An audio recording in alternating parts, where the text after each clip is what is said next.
바울은 빌립보서를 AD 60년에서 62년 사이 로마 감옥에 수감되어 있다가 이제 석방될 무렵 그 직전에 썼습니다.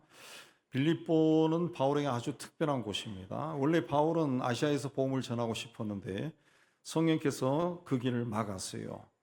이후에 두로아에서 그리스 북서부 지방인 마게도냐 사람이 이리로 건너와서 우리를 도와달라라고 말하는 환상을 보고 마게도냐로 건너가서 복음을 처음 전한 지역이 바로 이 빌립보입니다. 여기서 루디아를 만나 복음을 전하고 또 귀신 들려 점치는 그 여종을 고쳐서 그 여종의 주인들에 의해서 감옥에 갇히고 또 그러나 하나님 역사로 풀려나고 그런 와중에 간수와 그 가족을 또 구원하는 또 그들에게 세례를 주는 그런 역사가 또 일어났습니다. 그때 주 예수를 믿으라 그리하면 너와 네 집이 구원을 얻으리라 라는 유명한 말을 했습니다. 당시 빌립보는 로마의 식민지였는데 아시아에서 유럽으로 들어가는 관문이고 또 유럽에서 아시아로 가는 관문이었기 때문에 군사적으로 상업적으로 중요한 도시였고 또 금강이 있어서 아주 부유한 도시였습니다. 그런 도시 영향을 받아서 복음을 받아들인 빌립보 교인들 가운데 세속적인 가치관을 가진 사람들이 적지 않았습니다. 빌립보의 편지를 쓸 때 바로 로마의 감옥에 있었습니다. 척박한 곳에 갇혀 살면서 자기가 처음 복음을 전했던 빌립보 교회 성도들이 얼마나 보고 싶었는지 4장 1절에 보면은 나의 기쁨이요 나의 사랑하고 사모하는 형제들 나의 기쁨이요 멸류가 아닌 사랑하는 자들아 그랬습니다. 이 멸류관은 당시에 경기에서 승리한 자가 쓰는 관입니다. 빌립보 성도들이 생각할 때마다 그렇게 아름답고 가치 있고 귀한 존재라는 것을 표현한 겁니다. 이 사람들에게 뭐라 그랬습니까? 주 안에 서라. 주라고 하는 말, 키리오스라고 하는 말은 역사와 생명을 주관하는 분을 이해합니다. 그러니까 이 키리오스라는 말은 로마 시대에 로마의 황제에게 이 말을 썼어요. 로마 황제는 가난한 자도 부자로 갑자기 만들어 줄 수 있고 또 이 사람을 죽일 수도 있고 살릴 수 있는 그런 사람이에요. 그래서 여러분 우리 뭐 글라디에이터나 이런 영화들 보면은 황제가 이 손으로 이렇게 하면 살고 죽고 이렇게 하면 죽고 살고 막 그렇게 하잖아요. 그냥 황제는 사람을 그 부자로 만들 수도 있고 가난하게 만들 수도 있고 귀족의 재산을 다 뺏어 가지고 노예로 갑자기 만들 수도 있고 사람을 살릴 수도 있고 죽일 수 있는 그런 권한을 가졌기 때문에 그 황제를 퀴리오스라고 불렀어요. 근데 오늘 말씀에는 그 예수를 향해서 퀴리오스 그랬습니다. 우리가 믿는 예수님이 인간 세상의 역사를 주관하시는 분이고 우리 인생을 주관하시는 분이다. 우리 인생의 주인이다. 예수님이 우리를 살릴 수도 있고 죽일 수도 있고 우리의 생사복을 주관하시는 분이다. 그 뜻입니다. 그 주 안에 서라. 서라고 하는 스테케테라고 하는 헬라어는 군사 용어인데 적의 공격을 받아도 진지를 이탈하지 아니하고 죽을 때까지 그 진지를 지키는 것을 뜻하는 단어입니다. 예수 안에 서 있는 것이 살 길이기 때문에 그 자리를 끝까지 지켜라 그런 뜻입니다. 베드로전서에 보면 마귀가 삼킬자를 두루 찾아다닌다 그랬습니다. 그렇기 때문에 주 안에 서 있어야 됩니다. 굳게 서 있어야 돼요. 목숨 걸고 서 있어야 됩니다. 그렇게 하지 않으면 무너집니다. 환난이 닥쳐도 무너지고 시험이 다가와도 무너지고 유혹이 다가와도 무너집니다. 내가 무너지면 가족이 무너지고 교회가 무너지고 나라가 무너집니다. 내가 굳게 서 있으면 가족도 교회도 나라도 살아납니다. 권투 용어에 우리가 일반적으로 다 아는 용어 중에 넉다운과 넉아웃이 있어요. 넉다운은 상대방이 펀치를 맞고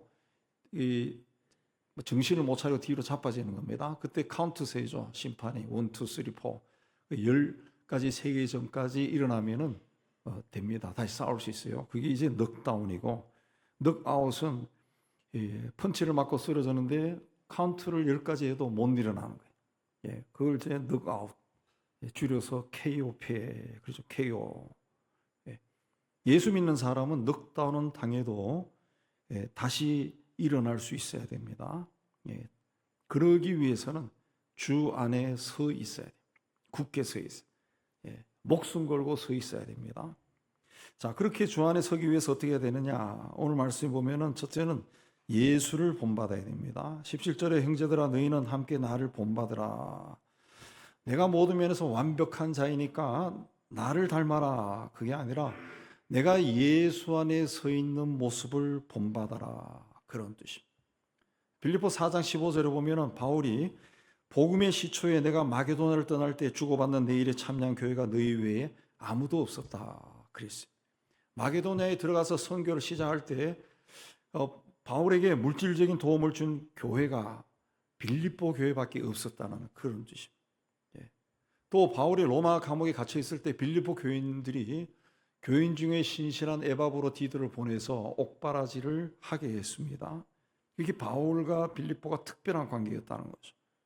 그들에게 바울은 자기를 본받아라 그랬어요. 잘난 척한 것이 아니라 내가 신앙생활을 어떻게 하는지 나를 보고 신앙의 방향을 바로 잡으시오. 그런 뜻입니다. 왜냐하면 당시 빌립보 교회는 거짓 교사들이 많이 들어와서 교인들을 혼란스럽게 하고 있었다는 거죠.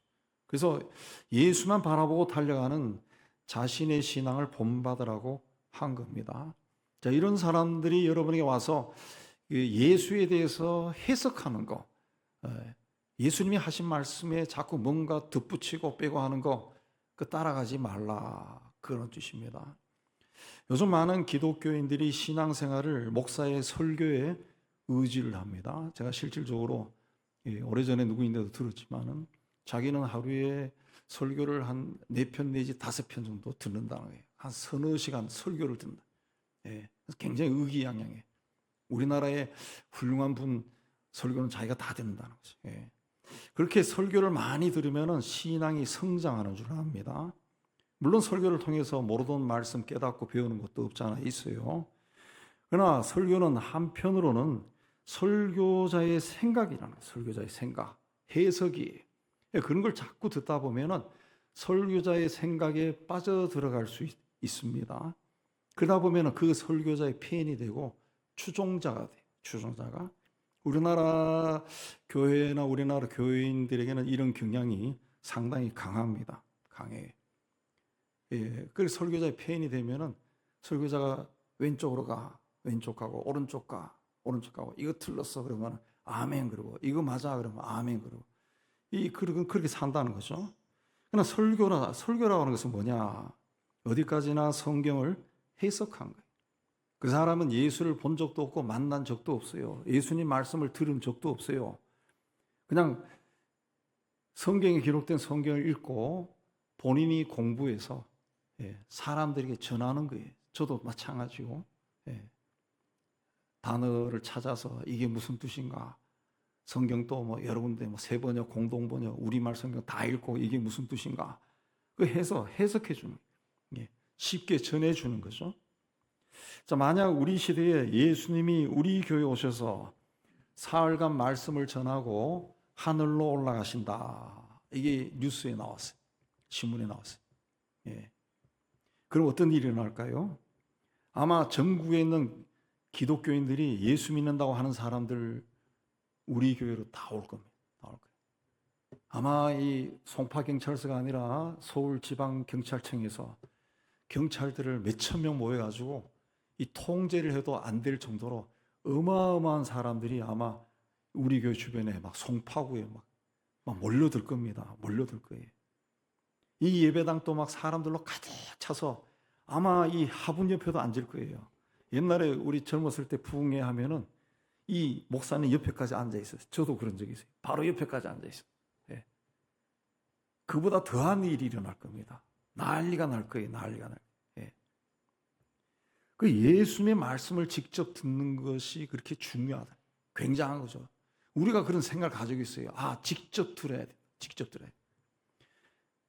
근데 마음은 그렇게 가지고 있는데 지금 신앙생활 할 때는 직접 들으려고 하지를 않아요. 예수님이 직접 하신 말씀을 모아놓은 책이 있어요. 뭡니까? 복음서죠. 복음서. 예수님의 말씀을 정말 직접 듣고 싶다면 복음서를 읽고 또 읽고, 예. 뭐 신앙생활 10년, 20년 했다 그러면 아마 수백 번 읽어가지고 성경책을 여러 번 바꿔야 할 정도로 너덜너덜해져야 돼. 복음서 읽어야 돼. 예. 예수님이 하신 말씀을 직접 듣는 것과 그때 예수님이 하신 말씀은 이런 뜻입니다 해석하는 것은 전혀 다릅니다. 전혀 다릅니다. 하나님의 말씀은 하나님의 성령의 감동을 받은 사람이 받아서 기록한 것이다. 그래서 성경을 읽을 때하고 삼국지 읽을 때하고는 느낌이 다릅니다. 느낌이 나. 예. 성경을 읽으면은 이상하게도 어떤 대목에서는 막 가슴이 막 아려오고 눈물이 나고 막 감동이 오고 그래요. 그러나 다른 책에서는 그런 게 없어요. 그런 게 없어요. 그 말씀은 직접 본인에게서 들어야 그 감동이 그대로 전해지고 깨달음도 오고 결심도 하고 헌신도 합니다. 근데 이게 몇 사람 전해지면은 전혀 다른 말로 들려올 때가 많다는 거죠. 바울은 나를 본받으라 한 후에 그와 같이 행하는 자들을 눈여겨보라. 세 번째로 보면 우리를 본받아서 사는 사람들을 눈여겨보세요. 바울의 삶을, 신앙을 본받아서 사는 사람들을 한번 자세히 관찰해 보세요. 그런 뜻입니다. 아마도 두 사람을 염두에 두고 빌립보 교인들에게 전한 것으로 봅니다. 빌립보 2장에 보면은 디모데가 나오는데 바울이 가장 사랑한 사람이고 바울을 가장 닮은 사람, 바울을 아버지처럼 섬겼다 그랬습니다. 또 로마 감옥에 갇힌 바울을 섬기라고 보낸 에바브로디도가 있습니다. 에바브로디도가 바울을 얼마나 잘 섬겼던지 바울이 빌립보 2장 25절로 보면 그는 나의 형제요 함께 수고하고 함께 군사된 자다. 그리스도의 일을 위해서 죽기에 이르러도 자기 목숨을 돌아보지 않을 정도였다. 그래서 빌립보 성도들에게 바울을 그대로 본받은 여러분도 잘 아는 디모데와 에바브로디도를 본받으세요. 그렇게 말합니다. 우리가 사는 이 세상은 죄가 굉장히 넘쳐 흐릅니다. 저희가 어렸을 때 학생 때와 다르게 또 3, 40년간은 다르게 오늘날 우리 시대의 죄는 굉장히 발달돼 있어요. 죄도 발달하고 죄도 성숙합니다. 신앙이 성숙한 것처럼.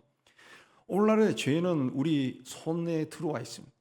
스마트폰으로 죄를 클릭할 수 있는 시대가 되어 있습니다. 이런 세상에서 우리가 어떻게 삽니까? 신앙을 가지고 살아도 유혹에 쉽게 넘어가고 시험에 쉽게 넘어질 수 있습니다. 이런 세상에서 내 신앙을 지키고 주님이 기뻐하신 삶을 살기 위해서는 이런 시대에 살았던 사람, 신앙적으로 본받을 만한 사람이 우리에게 있어야 된다. 제가 고등학교 다닐 때는 70년대 초가 우리나라 그런 분위기도 있고 또 제가 다니던 학교 근처에 흥사단이 있어가지고 그 안창호 선생을 제가 이제 그분에 대한 강의도 많이 듣고 해서 도산 안창호 선생이 쓴 글을 읽고 책을 읽으면서 감동을 많이 받았습니다. 감동을 받았어요. 그래서 자랑은 아니고 주제 넘게 민족에 대한 생각을 많이 키웠다. 이 좋아했던 이유는 이분의 글을 읽다 보니까 이분이 굉장히 독실한 크리스찬이더라. 이분의 글은 그냥 설교 듣는 것보다 더 좋고 웬만한 목사님 설교보다 훨씬 좋아요. 그래서 이분의 많은 저희 그냥 나름대로 스승으로 삼고 가르침을 이분의 삶을 닮으려고 노력했고 청년 시절에 예수를 인격적으로 만난 후에는 중국의 워치만리에 누가 소개해서 거기에 빠져들어서 그분의 책을 읽으면서 많이 깨달았어요. 이분이 쓴 정상적인 그리스도의 생활이라는 책을 읽으면서 지금도 기억납니다.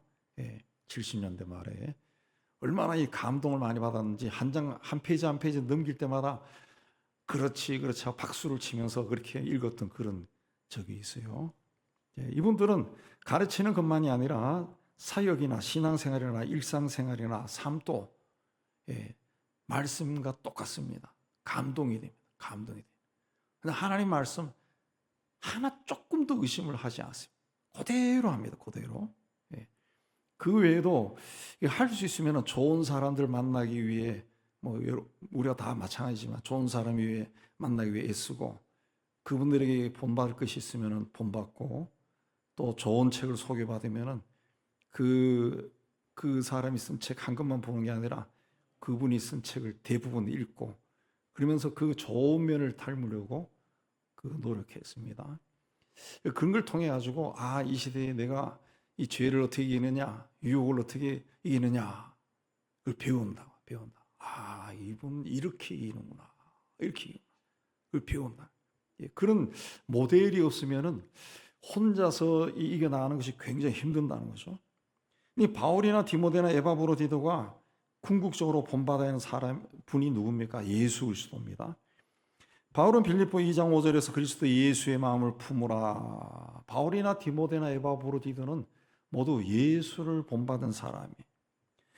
우리도 예수 그리스도의 정신과 삶과 생활을 본받아야 됩니다. 우리 이 시대에 그대로 흉내내기 는 것이 쉽지 않지만은 그래도 그렇게 살기 위해 애를 써야 돼. 예수님이라면 어떻게 했을까 생각하고 예수님처럼 말하려고 하고 행동하려고 하고 그렇게 하면은 내 삶의 인격에 변화가 일어난다. 나침반은 항상 북극을 향합니다. 가만히 두면 자연스럽게 그쪽을 향하는 것이 나침반의 성향입니다. 예수 믿는 사람들은 가만히 있으면 늘 예수를 생각해야 돼. 거룩하고 경건하고 선한 것을 좋아해야 돼. 예수를 본받아 참 그리스도인의 길을 걸어가는 여러분이 되시기를 주의 이름으로 축복합니다. 두 번째, 주 안에 서기 위해서는 땅의 것을 사랑해서는 안 됩니다. 바울이 빌립보 교인에게 자기를 본받으라 한 뜻은 교회 안에 그들이 따라가서는 안 되는 사람들이 있었기 때문에 그렇습니다. 18절에 보면 그들을 그리스도의 십자가의 원수다 그랬어요. 빌립보 3장 2절에 보면 더 심하게 그들을 개라 그랬어요. 행악하는 자들이다. 상종하지 말아야 할 대상이라고 그렇게 비난했습니다. 그런데 바울이 그렇게 싫어하고 비난했던 사람들은 이상한 사람들이 아니라 베드로와 예수의 동생인 야고보가 이끌던 예루살렘 교회가 인정한 사람. 그래서 초대교회에 가서 말씀을 가르치라고 파송한 교사들이에요. 그래서 그들의 권위를 함부로 무시할 수가 없었어요. 더군다나 초대교회 당시 바울은 주류가 아니라 비주류에 속한 사람이, 예루살렘 교회 지도부에 속한 사람들도 초대 기독교를 핍박했던 바울을 탐탁지 않게 여기는 사람들도 있었어요. 그래서 바울이 전도에서 세운 교회라 할지라도 예루살렘 교회가 그 교회를 지도하라고 보낸 이 교사들을 무시할 수 없었어요. 그런데 이들이 디아스포라 유대인들과 이방인 그리스도인들로 구성된 빌립보 교회에 와서 할례를 받아야 된다, 그렇게 주장한 겁니다. 바울이 봤을 때 몸에 상처를 내고 피를 흘리는 할례를 해야 하나님의 백성이 된다라고 주장하는 것은 육체를 자랑하는, 세상적인 특권을 자랑하는 것을 지나지 않아요. 몸에 특별한 표시를 하고 우리는 너희들과 달라, 우리는 하나님이 택한 자야, 이런 걸 자랑하는 지나지 않았다. 그래서 바울이 자기도 할례파처럼 세상을 자랑한다 그러면은 빌립보 3장 3절에 보면은 나도 8일 만에 할례를 받은 사람이고 이스라엘 족속이고 베냐민 집하고 히브리인이고 바리새인이다 그랬습니다. 그러나 나는 그런 걸 자랑하지 않고 성령으로 봉사하고 예수를 자랑한다 그랬습니다. 예수를 믿어도 할례 받아야 한다는 자들은 여전히 율법 아래에 있는 율법의 지배를 받는, 율법을 자랑하는 자들에 지나지 않습니다. 그것은 예수께서 우리 죄를 위해 십자가에서 죽으신 것을 부인하는 것과 같다는 거죠. 그래서 십자가의 원수다 그랬습니다. 갈라디아서에 보면 바울이 다른 복음은 없나니 다만 어떤 사람들이 너희를 교란하여 복음을 변하게 하려 함이라. 그러나 우리나 혹은 하늘로부터 온 천사라도 우리가 너희에게 전한 복음 외에 다른 복음을 전하면 저주를 받을지어다 그랬습니다. 바울은 그들이 할례를 받아야 한다고 주장하는 것은 19절에 그들이 믿는 신, 그들이 믿는 하나님이 배 먹는 데 있기 때문이다. 자기 배를 만족하게 하는 데 있기 때문이다. 삶의 목적이 다른 사람의 영혼을 구원하는 것이 아니라 세상을 자랑하는 데 있다는 거죠. 세상에서 잘 먹고 잘 살면 바울 시대만 해도 얼마나 그 떵떵거리는 것이 사람들에게 자랑거리가 됩니까? 그 신앙이 바로 세상적인 욕망을 충족시키는 그런 수단으로 떨어졌다는 거죠. 그래서 부끄러운 일을 하면서도 부끄러운 줄 모르고 그걸 오히려 영광스럽게 본다는 거죠. 눈에 보이는 땅의 것에 마음을 두고 살기 때문에 땅의 것을 자랑한다. 그래서 우리가 할례를 해야만이, 우리가 율법을 지켜야만이 저 이방인들과 우리는 다른 그룹에 속한 사람이 되는 거야. 그렇게 해. 그렇게 자랑한다는 거죠. 근데 그렇게 따라가는 사람들이 18절에 보면 여러 사람이다. 한두 명이 아니다. 적지 않은 사람들이 그 세상 일에 마음을 두고 그들을 따라갔다는 거죠. 근데 그들 길을 따라가면 멸망한다. 그래서 구원받지 못하고 지옥을 한다. 왜냐하면 하나님이 예수를 통해, 예수의 십자가를 통해 이룬 구원을 거부하는 것이 되기 때문이다. 그랬어요. 거짓 교사들은 빌립보 교인들이 예수 믿어도 할례를 하고 그 율법을 지켜야 하나님이 택한 백성이 된다 주장했습니다. 예수께서 이 구약의 율법을 다 완성하시고 십자가에서 구원을 이루셨는데 또 다른 행위를 해야만이 구원받는다 가르친 거예요. 그래서 십자가의 원수다. 그래서 예수님이 십자가의 죽으심으로 우리는 새로운 피조물이 되었습니다. 하나님의 자녀가 되고 하나님의 백성이 되었습니다. 이제는 내가 나의 삶의 주인이 아니라 예수님이 내 삶의 주인입니다. 내가 사는 것이 아니고 내 안에 주님이 사는 거예요. 왜 할례를 받고 율법을 지키는 것이 십자가의 원수가 됩니까? 세상을 자랑하는 것이다 그랬는데, 그때나 지금이나 사람들은 세상에서 힘이 있는 권력이나 재물이나 지식을 갖추면 자랑합니다. 자식이 잘 때도 자랑합니다. 남들이 가지고 싶어하는 것을 내가 가지고 있으면 목에 힘이 들어. 그런 것에 영광이 있다고 믿기 때문에 그렇습니다. 그러나 야고보는 이런 세상적인 것과 벗된 사람, 세상적인 것을 가지고 좋아하고 자랑하는 사람은 스스로 하나님과 원수가 된다. 주 안에 서기 위해서는 땅의 것을 자랑하는 것이 아니라 우리를 구원하기 위해 독생자를 아낌없이 희생하신 하나님의 사랑을 자랑해야 돼. 십자가에서 나를 구원하기 위해 죽으신 예수를 자랑해야 돼. 땅에 속한 것이 아니라 하나님을 자랑하는 여러분이 다 되기를 주의 이름으로 축복합니다. 세 번째, 주 안에서 서기 위해서는 우리가 하늘나라 시민이라는 것을 잊어서는 안 된다. 그래서 당시 로마 제국에서는 로마 시민권은 엄청난 거금을 지불해야만 살 수가 있었습니다. 혹은 전쟁터에 나가 수많은 죽을 고비를 넘기고 로마 제국에 공헌해야 얻을 수 있었습니다. 그렇게 해서 얻은 로마 시민권은 사람들에게 엄청난 특권을 줬습니다. 어떤 지역에 가서 산다 할지라도 보호받았습니다. 로마 정부와 황제가 그 배후에 있었기 때문에 그렇습니다. 빌립보는 당시 마게도니아에서 크게 번성하던 로마의 식민지였기 때문에 로마 시민권을 소유한 주민들이 많았고, 또 그들 교인들 가운데도 그런 사람들이 많았어요.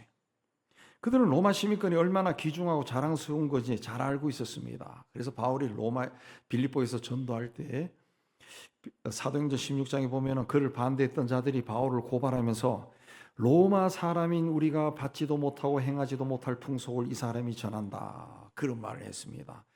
로마 시민인 우리에게, 감히 로마 시민인 우리에게 이런 대먹지도 않는 이상한 종교를 전한다고 아주 화를 낸 거예요. 그만큼 로마 시민권에 대한 자부심이 강했다는 거죠. 바울도 로마 시민권을 가지고 있었기 때문에 로마 시민권이 어떤 특권을 가지고 있는지 잘 알고 있었어요. 그래서 로마 시민한 긍지를 가진 빌립보 교인들에게 20절에 우리의 시민권은 하늘에 있다 그랬어요. 여기 우리라고 하는 말은 19절에 그들을 가는 그 전혀 다릅니다. 19절에 그들이 3번 나오는데, 자, 그들은 세상에서 만족하는 것을, 자기 배를 만족하게 하는 것을 신으로 삼고, 부끄러운 것을 영광으로 삼고, 땅의 것을 중요하게 여겨서 결국은 멸망으로 달려가는 자들입니다. 그러나 우리는 하늘나라 시민이라. 그러므로 땅의 것을 자랑하는 어리석은 자가 되지 말고 하늘나라 시민으로서 자부심을 가지고 살라, 그런 뜻입니다. 우리는 우리를 구원하신 예수님이 주인으로 계신 하늘나라 천국에 속한 사람입니다.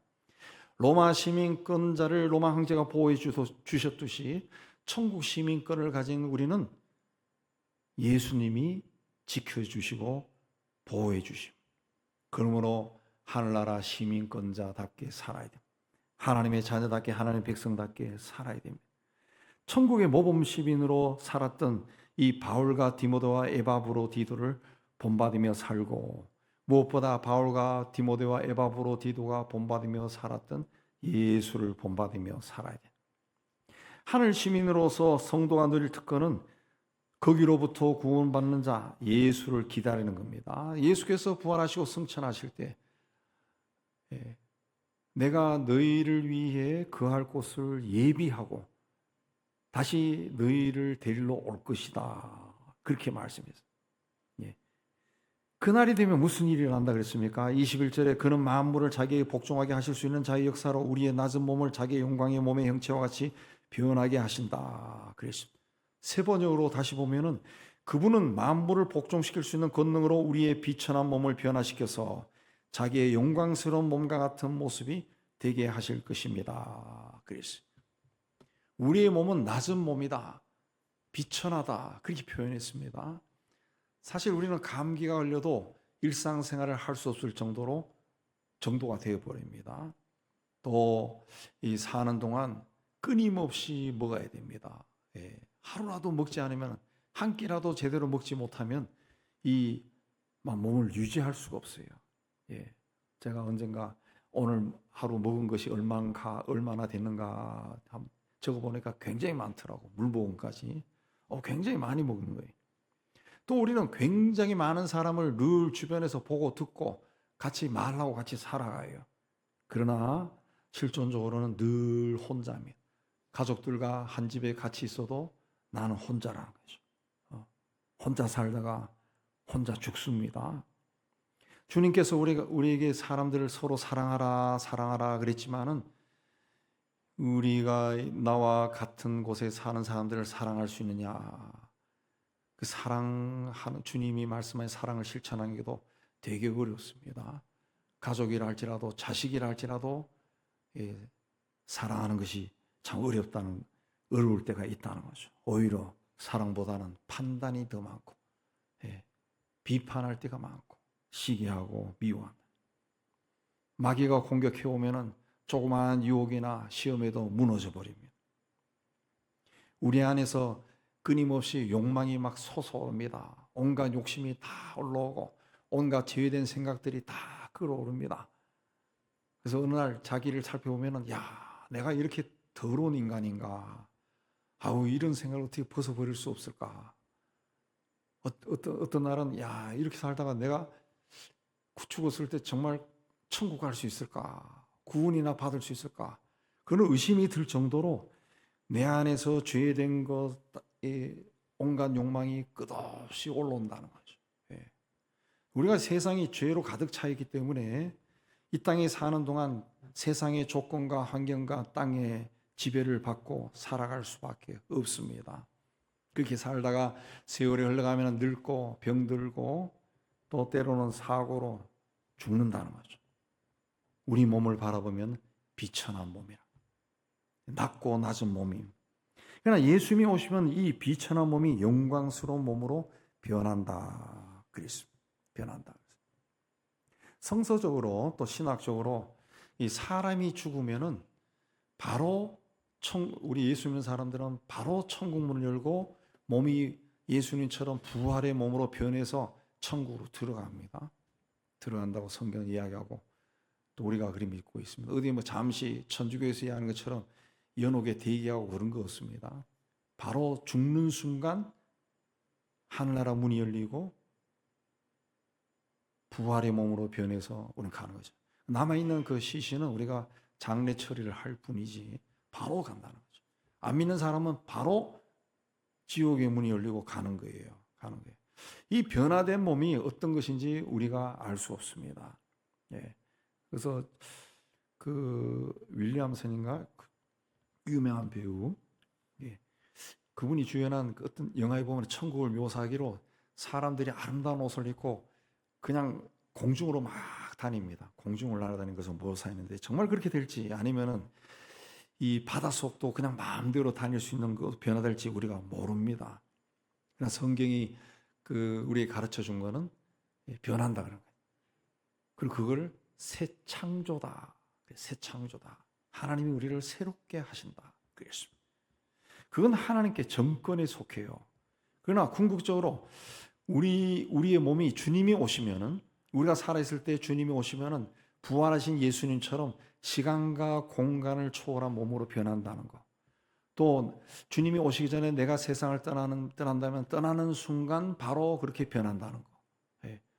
그래서 우리 그리스도인에게 그 죽음이라는 것은 마냥 슬퍼할 것이 아니라, 가족들은 슬프지만 본인 당사자에게는 굉장히 영화로운 시간이 된다는 거. 그걸 이야기합니다.